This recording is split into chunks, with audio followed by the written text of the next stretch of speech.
Hello and welcome. TED members, it's very, very, very, very good to see you. I'm the head of TED, Chris Anderson. I'm a TED head, apparently. And really excited to be here with you. We're actually doing something we haven't done before. We are going to watch together a smash hit TED Talk in the presence of the man who gave that talk, Scott Galloway. I'm going to introduce to you in a minute. While we're watching that talk, you can comment away, ask questions, talk with each other, disagree, amplify, laugh, whatever strikes you as the right thing to do. And when the talk's over, we'll be putting questions to Scott and seeing how he can possibly defend the outrageous claims that he makes in this talk. This talk is a very big deal. He's outlining a giant problem, making some big, bold solutions on what we might do about it. It's a big wow, and it's been seen by millions of people already. But we want to dig deeper into these questions, and there couldn't be a better group of people to do it than you. So thank you for being part of this. You are awesome. I think, let's see, yeah, there's a live transcript of this event if you need it by clicking on the captions option. So I think that's it. So I would like to welcome how do we describe Scott Galloway? Well, I mean, he's a professor at NYU, business professor. He's the host of an ungodly number of podcasts, incredibly successful. He does all kinds of things. He's been a successful entrepreneur and a general troublemaker. And it's a delight to welcome Scott Galloway here. Scott, hello. Nice to have you. It's good to be with you, Chris. Thanks for having me, and hello to all TED acolytes and members. All righty. So I don't know if you've ever done this either. I wouldn't whether it would be at all uncomfortable to watch yourself in full glory giving this talk that was so well received. But let's try it. Let us roll this video without further ado. My name's Scott Galloway. I teach at NYU, and I appreciate your time. I have 44 slides in 720 seconds. Let's light this candle. Okay, so for those of you who don't know me, I'm actually a global television star. True story. I've had 4 TV series in the last 3 years. 2 of them have been canceled before they were launched, and 2 were canceled within 6 weeks. Let's recap. If we want to juice this thing, if we want to put a cattle prod up the ass of the economy. Bloomberg, the most trusted name in financial news. Not for long. I'm going to do whatever I can for this country of ours. Oh, Jesus Christ. Jeez, come on, dude. You're 0 for 2. Are you stuck? Face for podcasting. So first insight of the day, I'd like to be the first person to welcome you to the last TED. Okay. By the way, it's clear, what's it called? What are we here for? The Brave and the Brilliant. It's clear that Chris is a frustrated soap opera producer. Essentially what we have here is a telenovela where after a night of unbridled passion between Bill Gates and Malcolm Gladwell, they give birth to their bastard love child, Simon Sinek. Okay, I start us with a question. Do we love our children? Sounds like an illegitimate question, right? Well, I'm going to try and convince you otherwise. Essentially, as we go down generations, we're seeing that for the last 2 generations, people are making less money on an inflation-adjusted basis. In addition, the cost of buying a home, the cost of pursuing education continues to skyrocket. So the purchasing power, the prosperity, is inversely correlated to age. Simply put, as we get younger, we're taking away opportunity and prosperity from our youngest. The social contract that is now no longer in place, and for the first time in the U.S.'s history, a 30-year-old is no longer doing as well as his or her parents were at 30. This is a breakdown in the fundamental agreement we have with any society, and it creates rage and shame. As a result, people over the age of 55 feel pretty good about America, but less than 1 in 5 people under the age of 34 feel very good about America. This creates an incendiary. Righteous movements, cuts to our society end up becoming opportunistic infections because, generally speaking, young people have a warranted envy, they're pissed off, and they're angry that they don't enjoy the same spoils and prosperity that were provided to our generation. A decent proxy for how much we value youth labor is minimum wage, and we've kept it purposely pretty low. If it had just kept pace with productivity, it'd be about $23 a share, but we've decided to purposely keep it low. Out of reach, median home price has skyrocketed relative to median household income. As a result, pre-pandemic, the average mortgage payment was $1,100. It's now $2,300 because of an acceleration in interest rates and the fact that the average home has gone from $290,000 to $420,000. By the way, the most expensive homes in the world, based on this metric, are number 3, Vancouver. Why? Because 60% of the cost of building a home goes to permits. Because guess what? The incumbents that own assets have weaponized government to make it very difficult for new entrants to ever get their own assets, thereby elevating their own net worth. This is the transfer I'm going to be speaking about. This has resulted in an enormous transfer of wealth, where people over the age of 70 used to control 19% of household income, versus people under the age of 40 used to control 12. Their wealth has been cut in half. This isn't by accident, it's purposeful. This is me at UCLA in 1987. I know your first thought is I haven't changed a bit. This is also Mia Silverio, who is the analyst who put together these slides. By the way, Mia is 26. I did the math. Just by virtue of her being in this audience, it brings the average age of the entire conference down 11 days. When I applied to UCLA, the admissions rate was 76%. Today, it's 9%. I received a 2.23 GPA from UCLA. I learned nothing but how to make bombs out of household items in every line from Planet of the Apes. And the greatest public school in the world, Berkeley, decided to let me in with a 2.27 GPA. And that's what higher ed is about. Higher ed is about taking unremarkable kids and giving them a shot at being remarkable. And every year, it's gotten more expensive. Higher ed and homes, and the ability, not only is higher ed incredibly expensive, it's not accessible, because me and my colleagues are drunk on luxury, and I'll come back to that. We've embraced the ultimate strategy. Me and my colleagues in higher ed wake up every morning and ask ourselves the same question when we look in the mirror. How can I increase my compensation while reducing my accountability? And we have found the ultimate strategy. It's called an LVMH strategy, where we artificially constrain supply to create aspiration and scarcity such that we can raise tuition faster than inflation. And old people and wealthy people have done the same thing with housing. All of a sudden, once you own a home, you become very concerned with traffic, and you make sure that there's no new housing permits. And here is a memo to my colleagues in higher ed.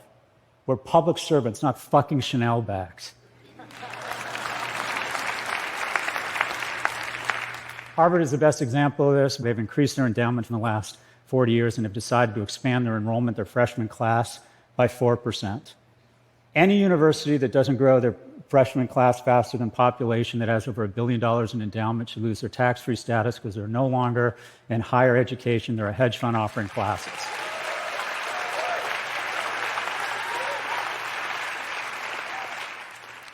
My first recommendation: Biden should take some of that $750 billion earmarked to bail out the 1/3 of people that got to go to college on the backs of the 2/3 that didn't, and give $1 billion to our 500 greatest public institutions, size adjusted, in exchange for 3 things. 1, they use technology and scale to reduce tuition by 2% a year, expand enrollments by 6% a year, and increase the number of vocational certifications and non-traditional 4-year degrees by 20%.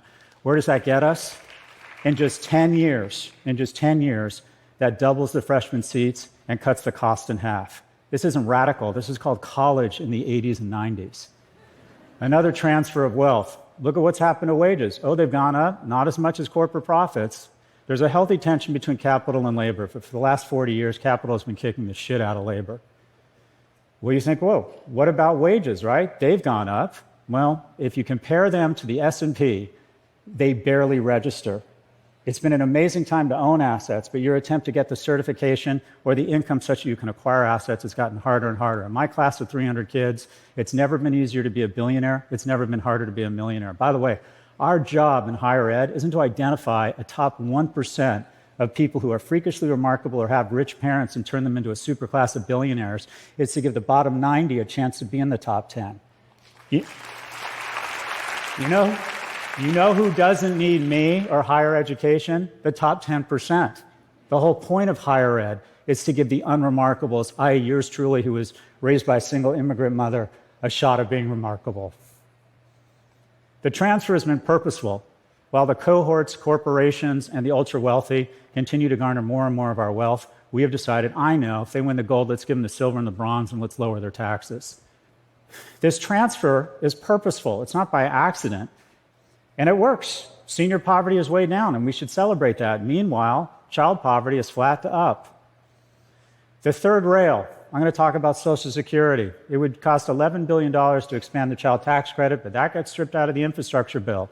But the additional $135 billion a year to Social Security, that flies right through Congress. And every year we transfer $1.4 trillion from a cohort that is increasingly doing less well to the cohort that is the wealthiest cohort in the history of this planet. I'm not against Social Security, but the criteria should be if you need it, not whether you have a catheter. 80% of you have absolutely no reason to ever take Social Security. It is bankrupting our nation, and we have fallen under this mythology that somehow it's this great social program. No, it's not. It's the great transfer of wealth from young to old. How is this happening? Because our representatives are, in fact, representative. Old people vote. Washington has become a cross between the land of the dead and the Golden Girls. Quite frankly, this is fucking ridiculous. And if I sound ageist, I am. And you know who else is ageist? Biology.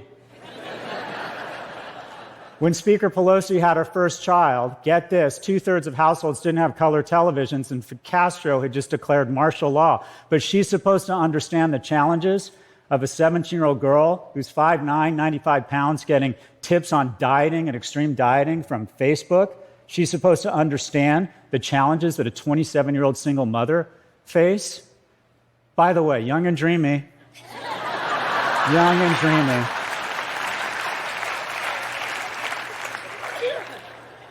The great intergenerational theft took place under the auspices of a virus. I know. Let's use the greatest health crisis in the century to really speedball the transfer. This is the NASDAQ from 2008 to 2012. We let the markets crash.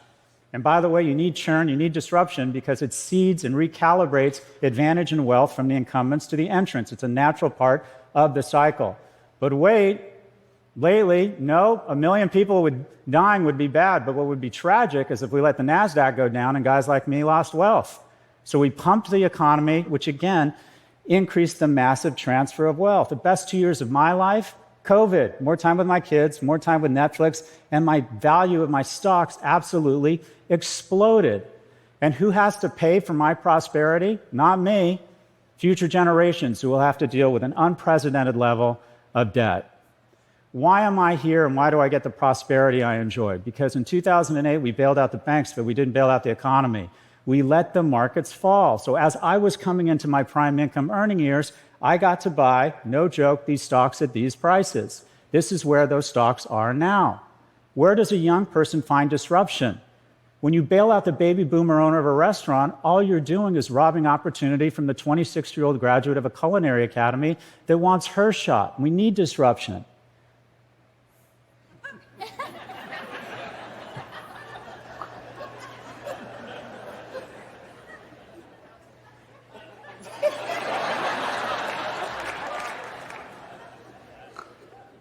I just like this slide. It has no context or relevance.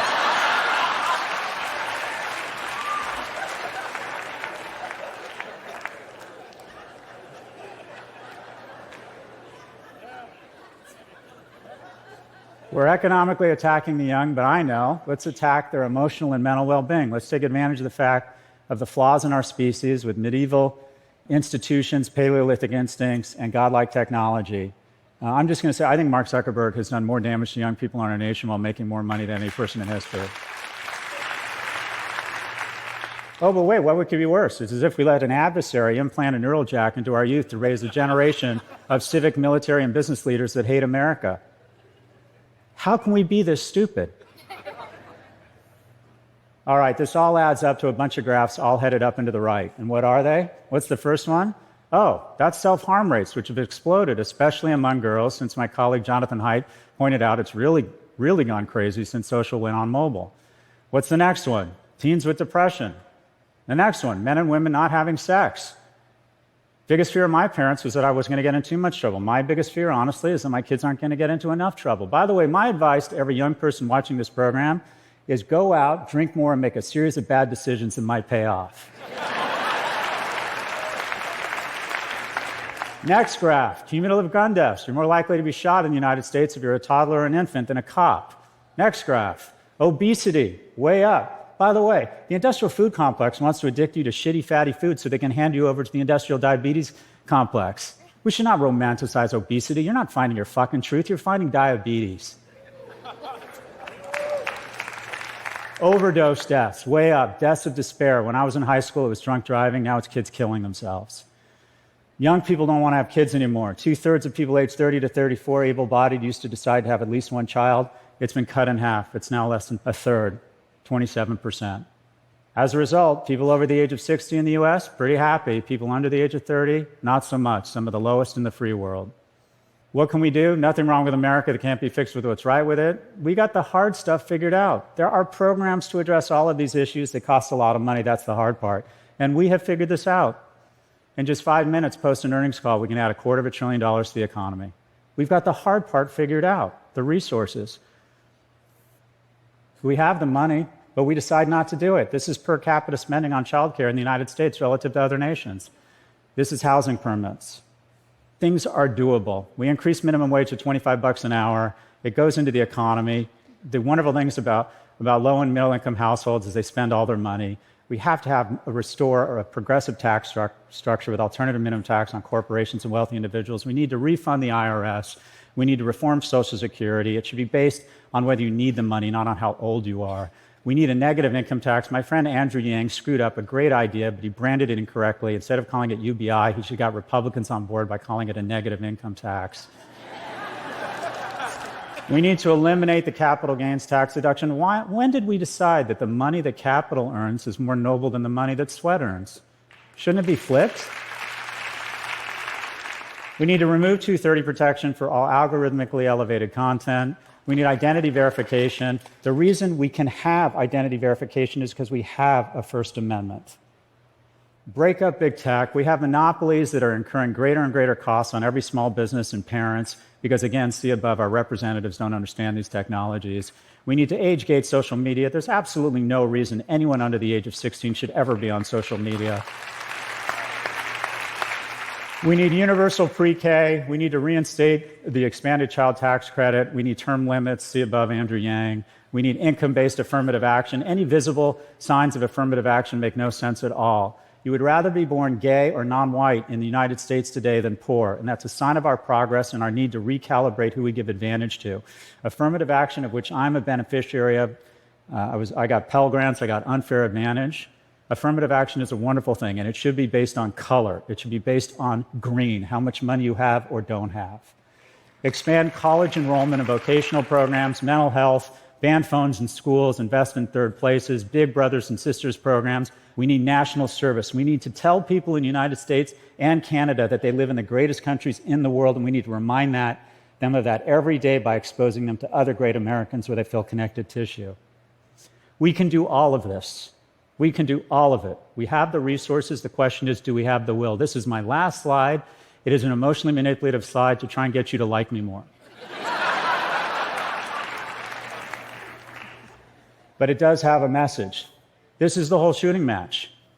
Anybody here without kids, ask someone with kids. You have your world of work, you have your world of friends, you have your world of kids. Something happens here, your whole world shrinks to this.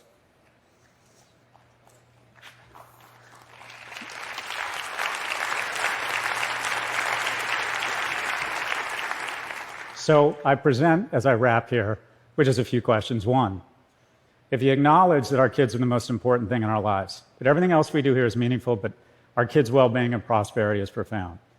If you acknowledge that they're doing more poorly than previous generations, if you believe there's a chance that the illusion of complexity has done nothing but provide cloud cover for the unbelievable transfer of goodwill, of well-being, and of prosperity from young to old, and if you believe we can actually fix these problems and we have the resources, then I present to you, I posit, I augur the question that I hope has more veracity than it did 17 minutes and 24 seconds ago. And that's the following question. Do we love our children? My name is Scott Galloway. I teach at NYU, and I appreciate your time. Thank you. Thank you.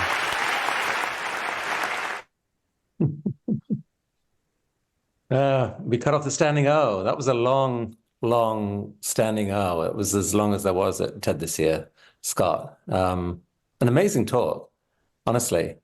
I want to ask you a bit about almost just the actual, your style of speaking, because I think it's remarkable. But I'm going to start here. Just this thing's been seen by 5+ million people around the world already and growing. It's the biggest single hit coming out of the last TED. I'm curious what feedback you've had from it. I mean, you laid out some pretty savage criticisms of a lot of people there. Have some of them come back hard at you? Have you mainly been amplified and cheered on in it? Give us a sense of the feedback on this. First off, thanks for having me, Chris, and thanks for creating such a powerful platform to let people like me have this type of opportunity. 98+% has been exceptionally positive. Not yesterday, but the day before yesterday, I was on a Zoom call where I spoke after Speaker Pelosi and before Senators Blumenthal and Blackburn, and talking specifically about my recommendations around big tech. I don't know if I'll be invited back because I did not hold back. But it's been, let me talk about it. It's been overwhelmingly positive. It's been everything from billionaires reaching out and saying, I have a philanthropy and I'd like your help allocating some of our resources, to someone sent me a screenshot of an account with $10 million in it and said, it's yours if you run for president in 2028. To which I responded, I have no interest in that, but I'd really enjoy spending the weekend in Vegas with you. It's been really positive. So the points of pushback that I think are interesting, and I want to be clear, I get it wrong all the time. I'd like to think that some or even most of this is directionally correct, but what I know for certain is some of it is wrong. I got pushback around Social Security from representatives, from seniors, that this is the most successful social program in the world, and that I shouldn't be demonizing old people for taking out something they've already contributed to. I've got pushback for fat shaming.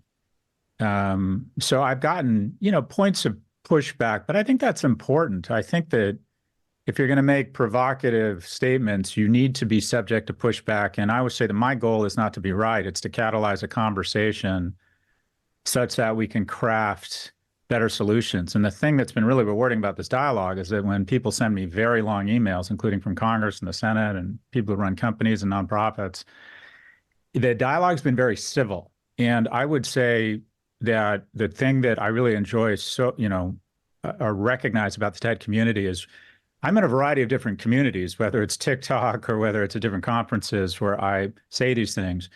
And the dialogue this has inspired has been remarkably more civil. It's been more, I like this, I didn't like this, but I really appreciate that the medium is the message. People are more civil on LinkedIn than they are on Twitter. And I have found so far people are much more civil on TED than other platforms. Well, that's nice to hear. We definitely, though, don't want people to hold back. And I know that in the comments there are some people who've pushed back on specific aspects of the talk. But which of the various proposals and things that we could actually do about this problem do you think have most chance of actually moving forward? Because it's so wide-ranging. It's like it's very hard for young people to get to college now, hard to get a house, and then all the way up to Social Security and so forth. Where do you think there's most traction, Scott? Something that might actually shift? I think there's already a movement underway to expand freshman class at elite colleges, to invest more in vocational programs, to reverse this vibe or gestalt of higher ed as a luxury brand and return it to being a public servant. I think that movement was already underway, and it feels like there's a lot of momentum there. And some of the stats have really freaked people out. There's 10-to-1 MIT employees for every person who teaches.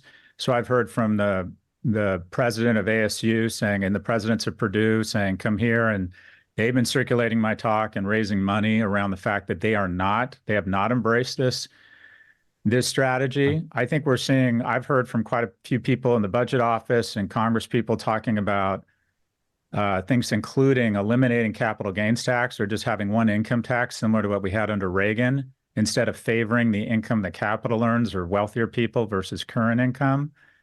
I have heard a decent amount around the idea of just generally speaking, tax reform. How do we put more money in young people's pockets? And then from what I'll call the retail media, whether it's Morning Joe or The View, which I've been on since this talk, we need to change the narrative and stop criticizing young people and saying that their depression, their anxiety, their obesity is a function of their entitlement and not a function of public policy that people of my age have implemented. That, okay, maybe there is some truth to some of their disappointment.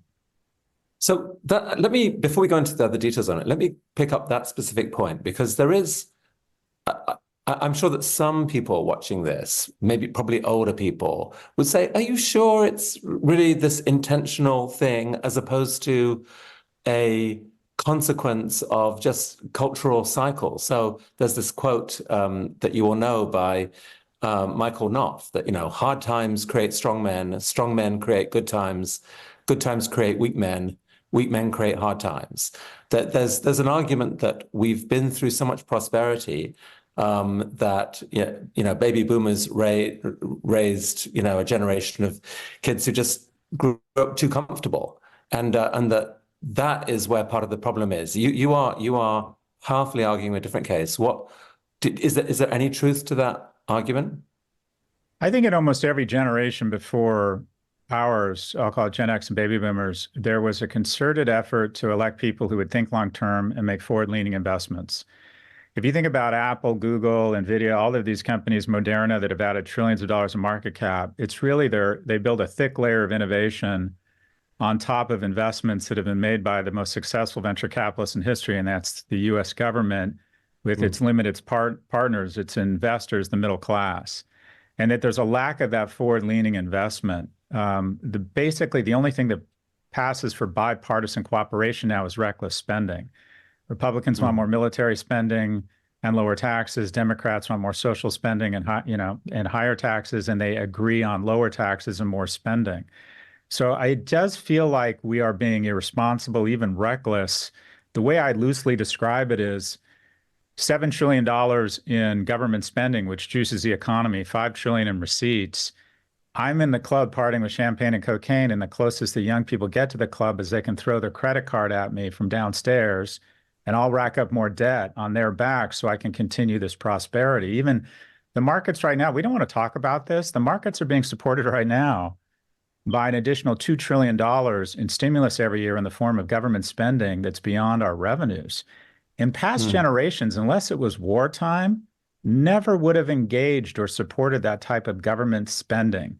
So I do think there's something different here. I think the financialization of everything, Chris, where, as they said in Jerry Maguire, more money used to be a bigger seat now in business class. Now it's a better life. And the fact that we haven't faced really any external threats to rally us together to create more comity of man or more patriotism, there just seems to be not the same sense of selflessness or investment mindset there's been with past generations. I mean, one of the most powerful aspects of the talk, and there were so many powerful aspects, was your juxtaposition of different stats. So Harvard, this explosive growth in the endowment, and no more students being admitted. I mean, you immediately know when you just put those numbers together that there's something very, very wrong with that picture. So powerful. I thought your line about just showing, minimum wage has just not remotely caught up with the way at which capital is growing. And I wonder whether there's almost like some political ideas that we could push out there that said things like that a society is not operating justly if its minimum wage rate is growing slower than the rate at which capital is appreciating. It shouldn't be linked to inflation or even wages. It should be linked to the rate at which capital is appreciating in that society. Otherwise, inequality is absolutely bound to increase. And I'm curious which others of those have landed. Like with Social Security, for example, I understand why people have pushed back. Do you see any workable kind of middle ground here where you could say, look, Social Security is important. We're not going to take the whole thing away, but we have to make it more just. We can't have it sucking more and more of the next generation's time. And like, what is the right metric to think about how much Social Security could be trimmed to be fair to the generation coming through? That feels like one of the biggest numbers. Right. So I've had a bunch of calls with different people in Congress and different PACs about Social Security. So means testing and moving the age back, right? I mean, the majority of people just even 100 years ago didn't participate in Social Security because they were dead by that time. Now they're living 20 and 30 years beyond that. People will say, well, I invested in it, I want it back. I'd say first, it's called a tax, not a pension fund, meaning that it might be distributed to other people. Two, people who live to be 85 take out 2 to 3 times more than they put in. So I think, I'm not saying we should do away with it. I'm just saying it should be means tested. The age should be pushed back to reflect that people are working much longer. Also, just basics. The person who put together the slides, Mia, makes $160,000 a year, and I'm allowed to say that with her permission. She's 26, very talented young woman. She pays $9,000 a year or 6% in Social Security. This year, I'll make 100 times that, and I'll pay, wait for it, $9,000 in Social Security income tax. It's capped for anyone making over $160,000. So if this generation is the wealthiest generation in history, why have we decided to cap Social Security for rich people? So I don't have a problem with stimulus. I don't have a problem with social programs, but Social Security is another example yet again of we are really taxing. 6% is a real number for young people their whole life, but it's been de minimis for me because I'm old and wealthy. So it's another example of how this transfer under the cover of dark, that wealthy people are in there saying, well, position this tax as onerous, but we're going to cap it like it's a good thing at 6%. Why is Jeff Bezos not paying 6% of his income into Social Security? It's an off-balance sheet item. It doesn't impact the deficit. It's funded every year. But right now, 40% of all government spending is allocated for programs that go to seniors. It's about to be 50% in 10 years at this rate, which means that crowds out investments and forward-leaning investments such as education and technology. And we also just need to acknowledge, and this sounds ageist, and it is, old people are less productive and more expensive. And so unless we figure out a way to acknowledge that they spend a longer period of their lives being expensive and unproductive, our economy is basically just going to be an engine to kind of support the most expensive nursing home in the world. This is happening in Japan, it's happening in Italy, and it takes an economy into decline because you can't make forward-leaning investments that encourage wealth or inspire wealth for young people, and they don't have kids. In terms of minimum wage, this is an easy one. I've been positioned as anti-union. I'm not. There should be one union. It should be in DC, and it should be federally mandated minimum wage, $25 an hour, except in certain areas where there's an exceptionally low cost of living. And people will start this, the incumbents and corporations will start this bullshit narrative of it'll kill the economy. No, it won't. In Washington State and California, where they raised minimum wage, the economy actually grew, because the wonderful thing about low and middle income people is they spend all of their money, meaning the multiplier effect is greater. If it had just kept pace with productivity and inflation, it'd be $23. That's an easy one. Mandatory, federally mandated $25 an hour. Would McDonald's and Walmart stock take a huge hit? Sure. Would a bunch of small businesses go out of business? Yes. And it'd be worth it. So, as you say, you don't hold back. And there were definitely a few things in the talk that provoked comment. So, Kyra Gaunt, I see in the chat, found your comment about diabetes a bit smug. She says that there are epigenetics to consider. It's complicated for members of marginalized groups. And you say you've heard from other people on that. Do you want to clarify your view on that at all?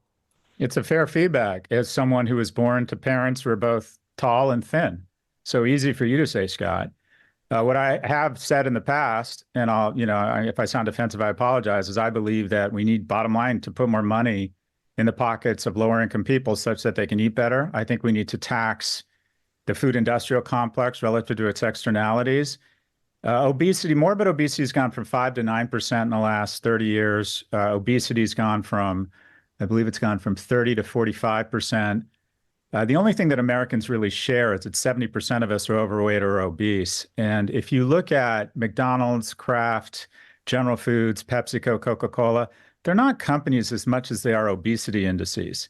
And their stocks have gone up 10 to 12x as obesity has gone up. And if you give those two, their stocks and obesity rates, to a statistician, they will tell you they are highly correlated. So as a result, because there's money in the diabetes industrial complex, we have Unilever celebrating obese women. We have people saying you're finding your truth. And this is from the same company that sells Ben & Jerry's and Axe, which basically encourages young men to fuck anything. So the notion that they are concerned about or trying to liberate people, or all of these apparel companies saying that you're finding your truth. I want to go back to the 60s where Kennedy said it was American and patriotic to be in great shape. I used to train every year for the Presidential Fitness Awards, and that was seen as fat shaming, so they did away with it. I don't think there's anything wrong with celebrating fitness, but also at the same time recognizing some people are dealt a difficult hand genetically and providing them with money and resources so they can get out of food deserts. I also believe GLP-1 drugs are the most impressive technology of the last year, not AI, and we should be pushing them into low-income communities. I think they're an absolute game changer right now. Here's a crazy stat. The region of America that has the greatest penetration of GLP-1 prescriptions is also the thinnest. It's the Upper East Side, because right now GLP-1 drugs are being used for ladies of lunch who want to lose that last 10 pounds. I hope that more and more of it is imported illegally across the border, where it's $100 a month versus $1,000, and it gets to the people who really need it, which is low-income people who don't have the money for diabetes, because the industrial food complex wants you to be obese so they can hand you over to the medical industrial complex of hip replacements, kidney dialysis, knee replacements, heart stents. That's an enormous industry. I want to put Coca-Cola, Kraft, McDonald's, and some of these hospital systems absolutely out of business. There's too much incentive to convince you that being obese is some sort of personal liberation. It's not. So this is so interesting. Like somehow, and I feel this for Ted as well, we have to figure out how to have conversations about difficult topics that are respectful of people and you know, everyone's, as you say, has been dealt a different hand, but that don't ignore the basic facts of health or of science. And that is what is so hard to do in the current environment right now. We've all got frightened, I think, of saying the kind of thing that you just said. And there probably are still, I don't know, Kara, how you felt about what he replied there, but I feel like we need to do both. You know, we need to be provocative and also respectful. And I heard that in you, so I think that's cool. And then again, actually, not to pick on Kara, but she also, I noticed that she pushed back on your point about social media. That, you know, one of the fixes is to get our younger kids off social media. Points out, and I've felt this reading John Haidt's work myself, that those communities that people connect with on social media sometimes are incredibly beneficial. So you think of the kid who's queer or is struggling with something and doesn't find anyone in their community who they can connect with, finds a community online. I mean, there's presumably some benefit in that. Is there any way of making recommendations where there aren't swings and roundabouts? There aren't, you know, sort of downsides to what we recommend? Look, 1 in 5 LGBTQ high schoolers is going to try and kill themselves. So I'm involved with the JED Foundation that works with high schools to try and identify or distinguish between kind of what is normal, abnormal teen behavior and suicidal ideation. And because we do have an epidemic of self-harm at a teen level, and there's just no getting around it. Some trans and gay kids and other kids from special interest groups find other people like them on social media. I guess the question would be, if banning social media under the age of 16 or age gating it on the whole were demonstrated to be an absolute huge net positive, because I think a lot of those communities are actually the subjects of incredible bullying and shaming online and are more prone to go down a rabbit hole of depression and end up in self-harm. Are there other programs that could replace that incredible community some of them have found? But look, when you make huge government decisions, there is no decision where there's not going to be losers. I mean, the special interest group kid who finds people online at 14 when social media is age gated, yeah, that person suffers. I guess the argument I would make is that if you were to look at any study about the general impact it's having on people under the age of 16, the benefits dramatically outweigh the soft tissue here. So the question is, could we do it, but at the same time recognize we still have an enormous self-harm problem among kids, especially in the LGBTQ community, and move in with other programs or other analog means of helping them find other people. But I want to acknowledge there's just nothing I recommend that doesn't have a downside. So some people are asking about practical things we can do. So Adrian Niebauer said, as an elementary school teacher, what's your advice for helping Gen Alpha students? I don't want my students to grow up having such apathy towards learning and being successful. I definitely don't want my students' highest aspirations to be TikTok influencers. How do I help? How do I help them? Well, the first thing is, I think this is an easy one. I don't think there's any reason for anyone under the age of 16 to be on social media. I think we need a massive investment. I think we need to tax every person in a private school and use that capital to invest in after-school programs in third places. I went to public schools all the way through graduate school. I went back to my high school, University High School, and 93% are kids of color. It's got the unfortunate designation of having the greatest proportion of kids who are classified as homeless in LAUSD. And they just cut their drill team. They just cut their band, their drum line, because they don't have money. I just think so much of this, Chris, unfortunately, it's like households with a lot of anxiety. It sounds very crass, but I think a lot of problems are solved with money. Show me divorce, and I'm usually going to show you some sort of economic stress or poor alignment around economics. And when you can add $250 billion in 5 minutes post the earning call of NVIDIA, and at the same time, you see corporations are paying their lowest taxes since 1939, and the top 25 wealthiest Americans are paying a tax rate of 6%. And 5 companies have added the value of the entire global auto industry in the last 6 weeks. We have the resources. So I think a lot of this comes down to funding, giving kids more third places such that they're not staring at their phones, and also demanding that parents and demanding that entire school systems go phone free, and that there's no social media. And on a more tactical level, I absolutely think we need to ban or divest TikTok. I think it makes absolutely no sense to be raising a generation of civic, military, and nonprofit leaders who hate America, and it's all wrapped in cute dances. I just think it's insane that we would be this stupid. One of the wonderful things about America is our optimism, but one of the downsides of that is we're much easier to fool than convince we've been fooled. I think every day we're being fooled by TikTok. I think this is the most unbelievable propaganda tool in history. Unfortunately, it's not ours. You mentioned NVIDIA there, which has exploded in value in the last couple of years, last year really. Isn't that to some extent a counter-argument to your earlier comment about you had this unique opportunity to buy these cheap stocks like Netflix and Amazon at low prices? I mean, there are always... Has the market fundamentally changed? There aren't that kind of opportunity for smart people to identify trends and get the same kind of wealth? Was it just a timing thing? No, what we've decided is we want capitalism on the way up. We want low taxes, and the pioneer, the individual who earned the money and should pay a low tax rate because he or she is the most productive citizen.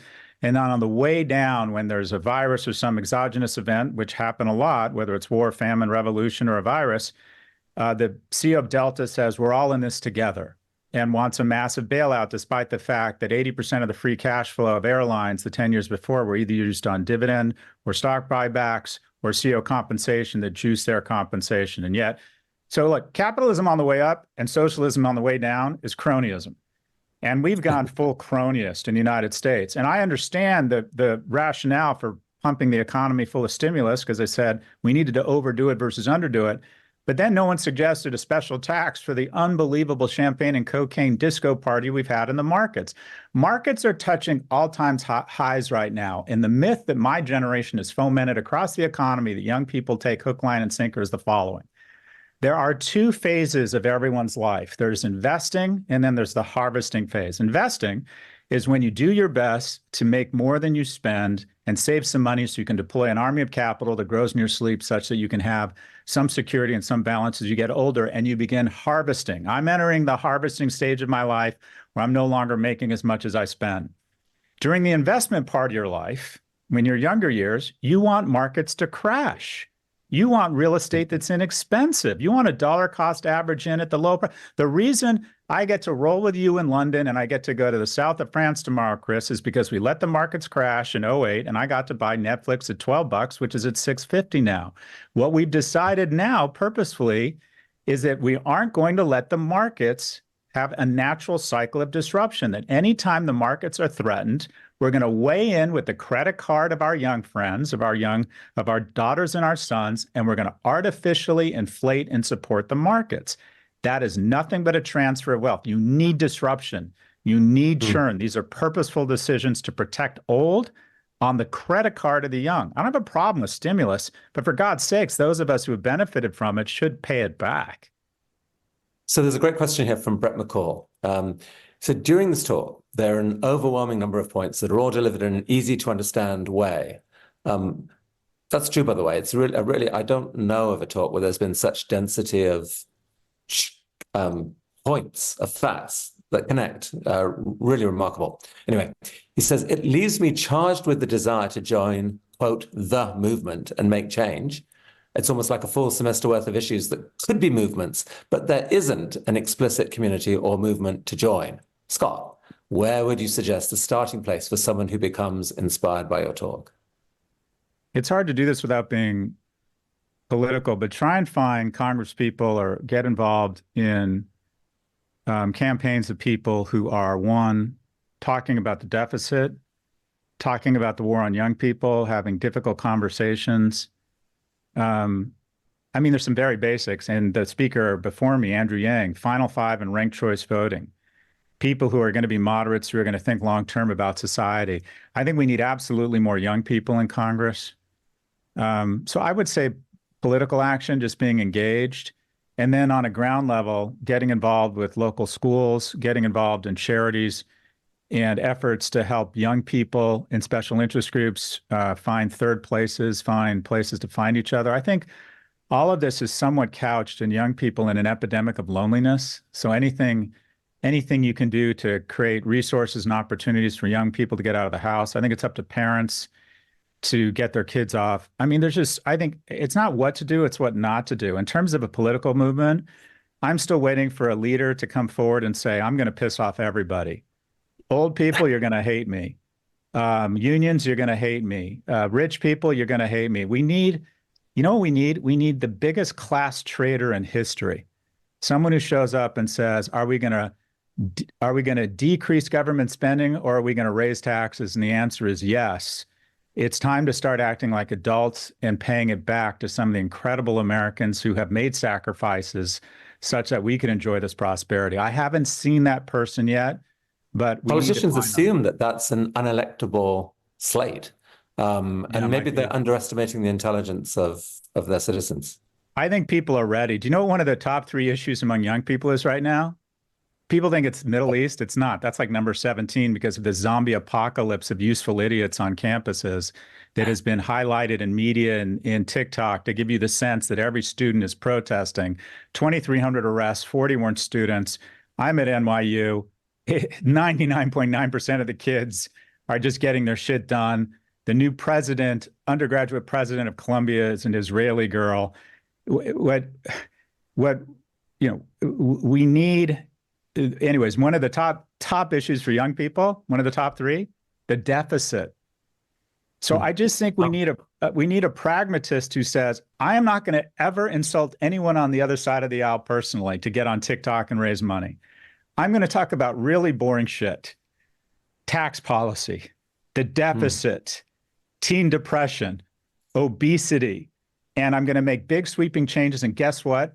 All of you are going to suffer, all of you, because there's just no getting around it. We need to make a fraction of the sacrifices that a lot of Americans made 80 years ago. I don't know about you. I was very moved by the D-Day commemorations.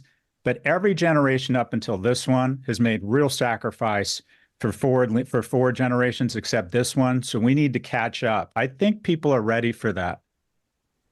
Scott, you've spent a lot of time giving advice, especially for young men. Do you think that the problem has been especially bad for them for some reason, or that a disproportionate share of the solution will be found by fixing the problems that young men are facing right now?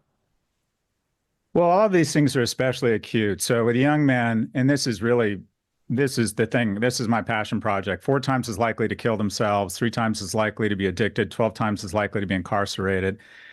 There has been no group globally that's ascended faster than women. More women globally are pursuing tertiary education, which is remarkable when you think about many nations don't allow women to pursue tertiary education, and twice as many women have been elected to parliament over the last 30 years around the world. Now, domestically in the U.S., there has never been a cohort that has fallen further faster than young men. More women, single women own homes now than single men, which is fantastic. In urban areas, women are out earning men. These things are wonderful. We don't have a homeless crisis. We have a male homeless crisis. We don't have an opioid addiction crisis. We have a male opioid addiction crisis. And unfortunately, something that gets in the way of programs, Chris, is that because of the benefit, the massive benefit, privilege, and advantage that you and I received, we hold these young men accountable. We use words like accountability or pull yourself up by your bootstraps. If any special interest group was killing themselves at 4 times the rate of the control group, we'd move in with programs. And I think there just generally needs to be a change in the narrative and the dialogue.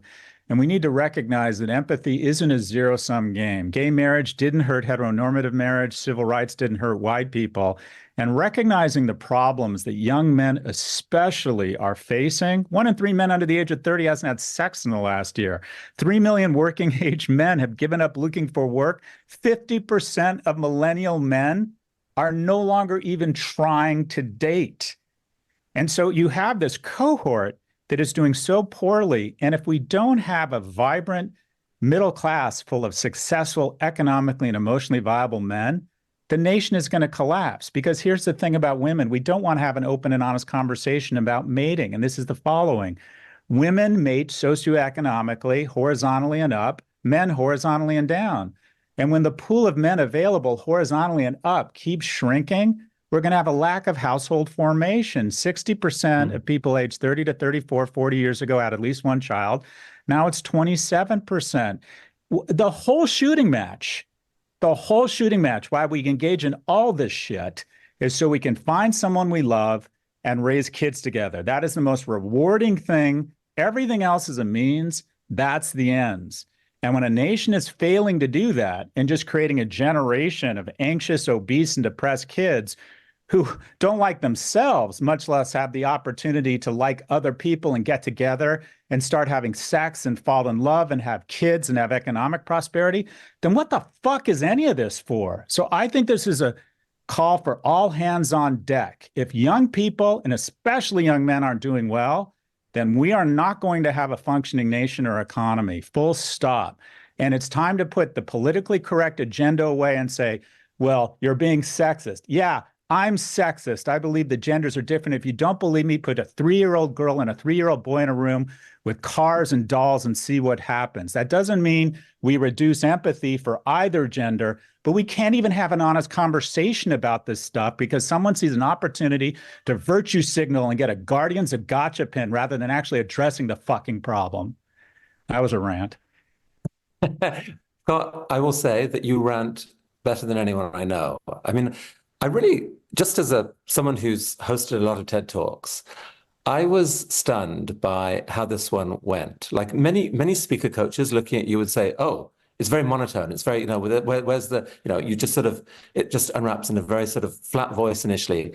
But every word is so carefully chosen and follows so consequentially to what's just gone before that you tap into a different part of people's brains than most talks do, I think. Like people go, yes, that makes sense, that makes sense, that makes sense. And then it builds, and then your anger and frustration starts to come out and get dialed up. It's absolutely remarkable rhetoric. I don't know how you learned it or where you got it from, but it's really unique out there, I would say, and I think it's a super powerful weapon, and I mean, I don't know if people listening agree with this. Like, this is a really unusual and I mean, it's not like everyone will agree with every single word, Scott, that you said, but it's a really unusual and powerful piece of rhetoric about something that really matters. And for that, I think we all feel huge gratitude to you and wish you well on this continued journey. I mean, there just isn't a more important issue. So bravo to you. Thank you.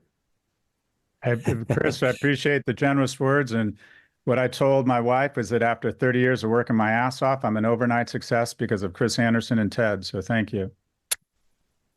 You had visibility everywhere, and you do. It's amazing how much you're out there. Your voice is out there. If people don't know it, Scott has his own. Just talk about the 2 or 3 podcasts you'd most like people to do, because I think that's the best way to get closer to you. Yeah, to resist is futile. I'm like AOL in the 90s. If you stick your hand in a cereal box, you're going to find something from Scott Galloway. I have Pivot, I have Prop G, I have my newsletter, No Mercy, No Malice, and a slew of books. So to resist is futile.